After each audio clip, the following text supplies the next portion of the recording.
Bonjour à tous et bienvenue dans votre nouvel épisode de Positi, l'émission du vendredi qui revient sur les actualités positives et optimistes de la semaine. Cette semaine, vous allez voir qu'on est sur une vidéo plus courte que la semaine dernière, mais on a beaucoup d'actualités très optimistes au niveau environnement et biodiversité. Vous savez que ce sont des causes qui me tiennent particulièrement à cœur, donc j'étais assez ravi de m'habiller en vert et de vraiment créer une forêt tropicale autour de moi pour vous parler de tout ça. Avant toute chose, on n'oublie pas de liker la vidéo ou l'émission, ça dépend comment vous appelez ça, de la commenter avec le hashtag PST et de vous abonner juste en dessous si vous voulez faire développer la chaîne. Je refais un petit point sur Positi, mais je suis vraiment très content de voir que ce sont des vidéos qui vous plaisent beaucoup, pas en termes de vues ou de likes ou peu importe, mais en termes de commentaires. C'est un truc de fou en fait, genre les échanges qu'on peut avoir en dessous de cette émission qui vraiment vous apprend des choses visiblement, qui m'en apprend aussi et qui nous permet vraiment d'échanger sur l'actualité positive. Donc je vous remercie pour ça, je vous laisse aller vous prendre quelque chose à boire et je vous retrouve juste après le générique. Mention spéciale pour la musique d'introduction qui a changé parce que l'autre vous dérangeait.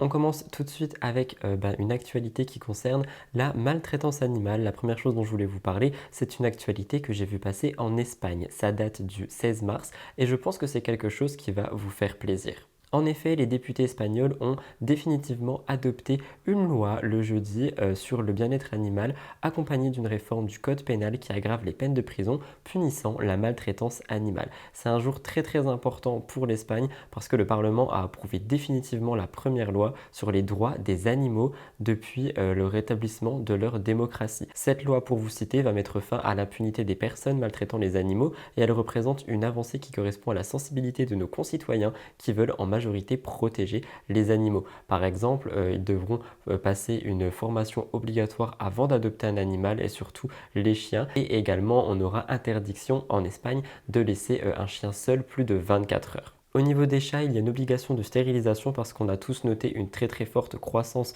de cette espèce, parce qu'il y a beaucoup de gens qui ne font pas stériliser leurs animaux et en fait ça peut très vite engendrer une surpopulation des chats mais surtout beaucoup de maladies, donc il y aura obligation de stériliser son animal. La réforme du code pénal qui accompagne cette loi prévoit aussi une hausse des peines pour maltraitance pouvant aller jusqu'à 1 an et demi de prison si l'état de l'animal nécessite des soins vétérinaires, 2 ans si l'animal meurt, voire 3 ans en cas de mort par, j'ai envie de dire, circonstances très aggravantes. Il y a aussi un encadrement par rapport à l'éleveur des animaux et il faut savoir que l'Espagne accorde depuis début 2022, donc il y a plus d'1 an, le droit à une garde alternée pour les animaux de compagnie qui sont maintenant considérés en Espagne comme des êtres vivants et non plus des choses, parce que c'est vrai que dans beaucoup de lois, les animaux dans beaucoup de pays ne sont considérés que comme des objets. Je pense que c'est des textes et des exemples qui devraient être pris dans plusieurs autres pays, dans plusieurs autres, j'ai envie de dire continents, et j'ai envie de vous dire, qu'en pensez-vous? Pour moi, je trouve que c'est une avancée remarquable pour le bien-être animal et je voulais commencer là-dessus.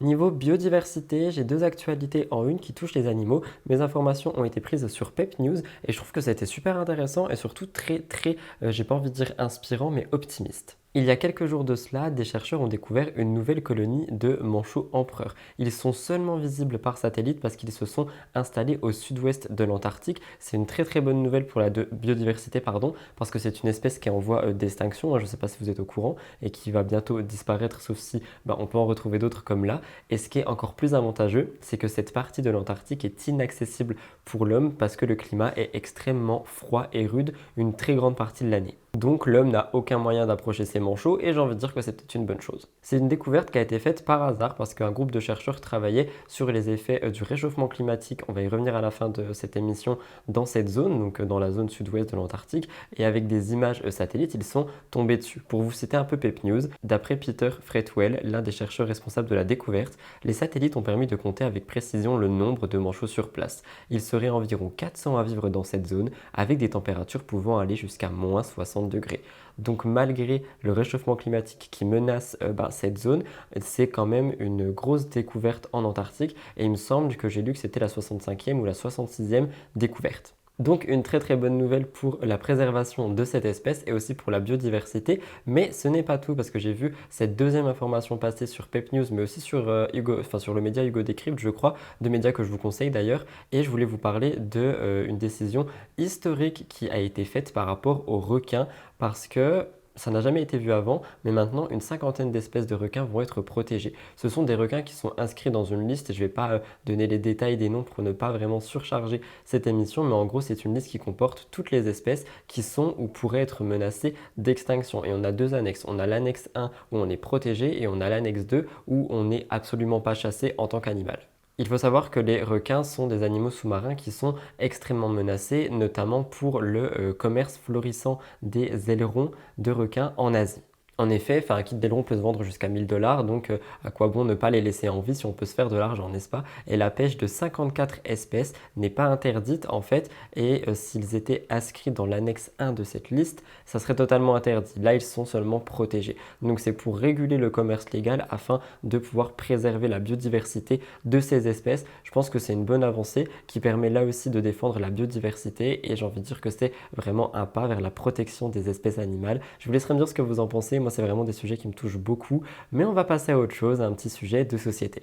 En effet, au niveau société, je vais m'appuyer sur Mademoiselle qui revient sur quelque chose qui m'a beaucoup touché et qui vous touchera aussi, je pense, si vous êtes en milieu scolaire, et qui concerne la phobie scolaire justement. Il faut savoir que selon une enquête menée par l'association Ecoluma auprès de plus de 1000 enseignants, un tiers des élèves exprimeraient un état de stress ou d'anxiété scolaire. En gros, il serait 18% en maternelle, 25% dans le primaire, 26% au collège et 31% au lycée. L'anxiété au milieu scolaire peut se traduire par quelque chose où on va voir un élève qui se renferme sur lui-même, de l'agressivité, une anxiété, de l'autodépression ou alors un cynisme envers l'institution. Et cette étude, en plus, elle met en lien le niveau de stress et le taux de désengagement scolaire et prouve que l'anxiété impacte vraiment le fait d'être présent ou non à l'école pour ceux qui en souffrent. Dans certains cas, cette angoisse scolaire devient tellement forte qu'elle peut se transformer en phobie scolaire. Ça n'a pas été mon cas, mais j'ai connu des gens qui étaient en phobie scolaire et croyez-moi, c'est très compliqué à vivre. C'est pas du tout un phénomène qui est isolé parce qu'il toucherait environ un élève sur 4 au cours de sa scolarité, et ça se manifeste par une peur irrationnelle et panique de se rendre à l'école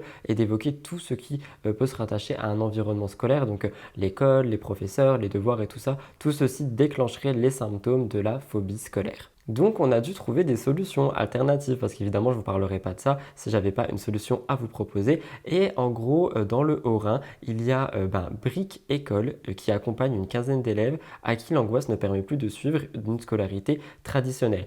Il y a déjà beaucoup de structures de ce type en France, mais celle-ci a été beaucoup médiatisée dernièrement, donc je voulais vous en parler. En gros, pour vous expliquer, de octobre à mai, les adolescents suivent un programme adapté à leur état avec des cours généraux allégés, des découvertes de nouvelles pratiques artistiques et l'intervention de professionnels de la santé et de l'éducation, mais aussi d'artistes pour permettre en fait de décomplexer et surtout d'enlever cette angoisse qu'on peut ressentir. Apparemment, d'après les résultats, les élèves se sentiraient peu à peu capables de se remobiliser et de se remotiver pour l'école et surtout de se lancer dans des nouveaux projets d'avenir.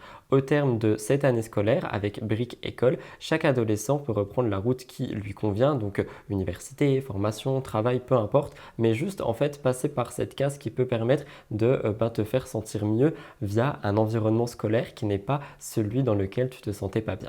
D'après ce que j'ai pu voir, sur une vingtaine, 12 élèves ont déjà repris un chemin de formation, un chemin traditionnel, j'ai envie de dire, comme l'école traditionnelle, ou tout simplement, oui, une formation pour un futur travail, mais ils ont retrouvé espoir en fait en l'éducation et tout ce qui peut en suivre.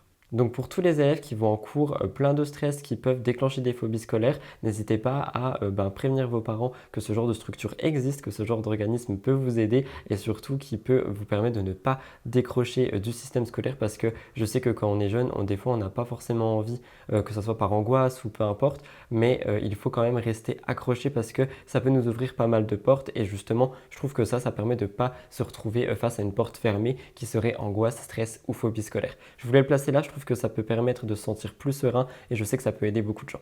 Alors ça, je pense que c'est la plus grosse partie de l'émission. Je ne sais pas si vous avez vu, le youtubeur Joyka avait été au zoo refuge La Tanière et avait tout filmé il y a 2 dimanches de cela. Le zoo refuge de La Tanière, en gros, a récolté de nombreux dons suite à une vidéo publiée par Joyka, une vidéo qui compte plus de 2,5 millions de vues, ce n'est pas rien. Et je vais vous raconter un peu l'histoire de ce refuge parce qu'ils étaient vraiment au bout du rouleau il y a encore quelques semaines. Ce refuge accueille des animaux en danger qui ont auparavant été utilisés dans des laboratoires, des cirques ou qui ont été sauvés du trafic international. Ce sont des animaux avec un passé très difficile, qui ont énormément de besoins et qui ont été détenus dans de mauvaises conditions. Alors je sais que quand on entend zoo-refuge, on peut se dire oula, sur quoi on tombe encore parce que c'est peut-être pas forcément quelque chose de bien. Je vous en parlerai pas si ça ne serait pas un environnement qui était sain pour les animaux. C'est vrai que c'est des animaux qui sont souvent maltraités, qui ont été recueillis à la tanière pour être soignés, profiter de jours paisibles et ensuite redonner encore une fois une croissance à la biodiversité et les remettre en nature. Parmi les animaux de ce refuge, on pouvait retrouver des singes, des lions, des ours, des éléphants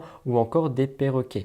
Et malheureusement, ce zoo-refuge, la tanière, allait fermer par manque de ressources et d'argent. Ils étaient victimes de la pandémie, on le rappelle qu'il y a eu la grosse pandémie Covid-19 qui a vraiment frappé dans beaucoup d'entreprises, de commerces, etc. Suite à ça, il y a maintenant la crise économique et par conséquent, le zoo-refuge, la tanière, était en grande difficulté financière. Et pour pouvoir continuer à traiter et sauver les 600 espèces qu'ils avaient, ils ont fait un appel aux dons qui a largement été entendu, d'abord par la communauté de Joica parce qu'ils ont donné entre 80 000 et 90 000 euros de dons et lui-même a aussi donné son partenariat qu'il a fait pour cette vidéo, donc 50 000 euros pour aider ce refuge. Pour vous expliquer plus en détail, le 18 février 2023, les gérants de la tanière ont lancé vraiment un appel à l'aide. Dans une vidéo qui a été publiée sur les réseaux sociaux, Patrick et Martine Violas ont sensibilisé un travail effectué au sein du refuge et ont alerté sur leur situation financière difficile. J'ai retrouvé ces vidéos, je ne sais pas si elles sont diffusables sur YouTube. Si c'est le cas, je vous les affiche juste ici. En gros, suite à la pandémie et à la crise, ils avaient besoin de plus de 2 millions d'euros pour continuer à prendre soin de leurs animaux, pour sauver leur refuge. Ils ont donc fait un appel aux dons qui a dépassé toutes leurs espérances. En seulement 48 heures, 500 000 euros ont été récoltés et en une semaine, la barre des 2,5 millions d'euros a été franchie, ce qui a permis d'aider ce refuge. Je trouve ça incroyable. Au total, 52 000 dons ont été réalisés avec une moyenne de 50 euros donnés par personne, comme quoi ça a pu vraiment aider. Et c'est une situation qui est vraiment remarquable et incroyable en fait, parce qu'on rappelle qu'on est vraiment dans un contexte très compliqué au niveau de l'économie et tout ça, et il y a tellement de gens qui se sont mobilisés pour aider ce refuge et donc aider les 600 espèces qui sont à l'intérieur. Merci à vous. Grâce à tous ces dons, le refuge va pouvoir s'occuper des animaux, va pouvoir les traiter, les soigner et peut-être en recueillir d'autres encore. Donc je trouve ça incroyable. Pour vous citer, les dons se poursuivent et tant mieux parce qu'on a encore d'autres projets. On a besoin de recruter des soigneurs, de construire de nouveaux bâtiments et d'acheter du matériel médical. Dans les 3-4 ans à venir, nous voulons rendre gratuit l'accès à la tanière pour continuer notre rôle de pédagogie, que les gens ne soient pas obligés d'aller dépenser plusieurs centaines d'euros pour entrer dans un parc où les animaux sont nés en captivité. Je trouve ça tellement beau, tellement optimiste et tellement encourageant en fait. Et ça me fait chaud au cœur de voir cet élan d'humanité. Je voulais vraiment le mettre en avant parce que cette solidarité entre espèces, parce que nous aussi on descend d'une espèce animale, je tiens à le préciser, je trouve ça vraiment incroyable. Donc si quelqu'un passe par là et qui a participé à ces dons, merci. Côté tech, comme la semaine dernière, on est sur une mini chronique mais qui a toute son importance. Je voulais vous parler de Safer, une nouvelle application qui va permettre de se sentir en sécurité en festival et en soirée. Pour vous expliquer, c'est un dispositif qui vise à réduire le harcèlement sexiste et les violences sexuelles en milieu festif parce qu'il s'appuie sur 3 points. Une application simple d'utilisation, une équipe sensibilisée et encadrée présente sur place le temps de l'événement et un stand véritable refuge, lieu d'écoute et d'échange. Et en gros, via cette application, on a déjà 35 festivals qui sont partenaires de ce dispositif qui est encadré par plus de 500 bénévoles. C'est une application qui permet d'envoyer une alerte lorsqu'on est victime ou témoin d'une agression. Donc c'est ultra simple, de toute façon il y a les images à l'écran et l'équipe présente sur place se rend sur le lieu du conflit afin de désamorcer la situation. Les bénévoles sont également sensibilisés grâce à un cours dispensé par des intervenants spécialisés et en gros ils seront en mesure d'écouter et d'accompagner la victime quelle que soit l'agression. Pour télécharger l'application, je vous mettrai le site dans la barre d'infos. Je trouve que c'est une très bonne initiative, surtout aux portes du printemps-été où les festivals et les soirées et tout ceci vont vraiment recommencer. Donc j'espère qu'il y aura de plus en plus de personnes, de festivals, oui surtout, partenaires à cette application qui pourrait vraiment énormément aider. Et enfin, je terminerai par vous parler environnement. Je pense que vous avez vu les rapports du GIEC qui concernent le climat. C'est assez grave ce qui a été noté, mais ici on est dans Positi, donc on parlera du rapport plus en détail ce dimanche dans Mixosity. Ici, je voulais juste vous donner des petites actions à faire dans le quotidien qui pourront faire plaisir à la planète. Évidemment, certains événements sont irréversibles, mais il y a des solutions qui peuvent être mises en place pour essayer de limiter le réchauffement climatique et la température à la surface de la Terre. Parce que si on fait tous ces gestes au quotidien, on pourrait pourrait réussir à limiter le réchauffement à 1,5 ou 2 degrés et non pas tout ce qui a été noté dans le rapport. Pour limiter les émissions de gaz à effet de serre, une action massive est nécessaire. On devrait déjà essayer de mettre un terme à l'exploitation d'énergies fossiles parce que la combustion de ces énergies comme le charbon, le pétrole et le gaz est l'une des principales sources de gaz à effet de serre. Il y a des actions qui peuvent aussi être mises en place à petite échelle et ça nous concerne. On peut éviter les moyens de transport polluants comme la voiture et l'avion et on peut essayer de marcher, prendre le vélo ou les transports en commun. J'habite dans un trou paumé de moins de 400 personnes et je vous assure qu'il y a moyen de se rendre dans les villes à côté juste en prenant le bus, c'est ce qu'on fait régulièrement. À côté de ça, les scientifiques recommandent aussi les véhicules électriques et adopter un régime alimentaire moins riche en viande. Pour les véhicules électriques, je vous dirais de faire assez attention quand même parce qu'on ne sait pas encore comment les batteries sont recyclables, donc c'est peut-être moins polluant sur le coup, mais la batterie peut polluer autant plus à la fin, donc à voir. Et pour une alimentation avec un peu moins de viande, je ne parle pas d'arrêter la viande pour les personnes qui n'ont pas envie, mais c'est vrai que réduire peut considérablement aider la planète. Je ne sais pas si vous êtes au courant, mais juste pour faire un steak, il faut beaucoup trop de litres d'eau. Au niveau des entreprises, elles pourraient également réorganiser leur chaîne de production et d'approvisionnement afin de limiter les distances parcourues par les personnes et les marchandises, ce qui pourrait là aussi vraiment aider la planète. Ces actions, en plus d'aider la planète et l'humanité, pourraient aussi permettre d'avoir beaucoup de bénéfices parce qu'elles auraient un impact positif sur la santé humaine, sur l'emploi, la productivité agricole, le bien-être, la sécurité alimentaire et encore une fois, la préservation de la biodiversité, le mot phare de cette émission Positi. Je sais qu'on en parle beaucoup, mais on avance trop peu pour ça et j'ai envie d'utiliser mon Positi si c'est possible pour vous dire que ça peut être vraiment beaucoup, même si ça semble vraiment très difficile dans le sens où on se dit tous oui, mais si moi tout seul à mon échelle je fais ça en tant qu'individu, il se passera rien. Si on est rien que 42 000 à faire ça, je pense qu'on peut déjà aider. C'est comme ça que je clôture mon émission Positi. Je vous retrouve tout de suite pour la conclusion. Voilà tout le monde, c'est donc tout pour le Positi de cette semaine. J'espère sincèrement qu'il a pu vous intéresser et vous apprendre des choses, vous donner des conseils et surtout vous redonner un peu le sourire, de l'espoir et beaucoup d'optimisme pour le monde. Et c'est tout ce que j'avais à dire parce que sinon on va encore s'étaler un petit peu sur du négatif qui peut se passer en ce moment. Et je pense qu'on aura déjà dimanche pour parler de tout ça. J'espère sincèrement que cette émission a pu vous apprendre beaucoup de choses. Si c'est le cas, n'oubliez pas de liker, commenter avec le hashtag PST et vous abonner juste en dessous. En ce qui me concerne, je vous laisse là. Rejoignez-moi sur tous les réseaux sociaux pour me donner vos articles suivants pour la prochaine émission Positi. Je vous embrasse très fort. Restez optimistes et restez positifs. Ce n'est que du love et on se retrouve dans 2 jours pour Mixosity. Bye guys et merci pour tout.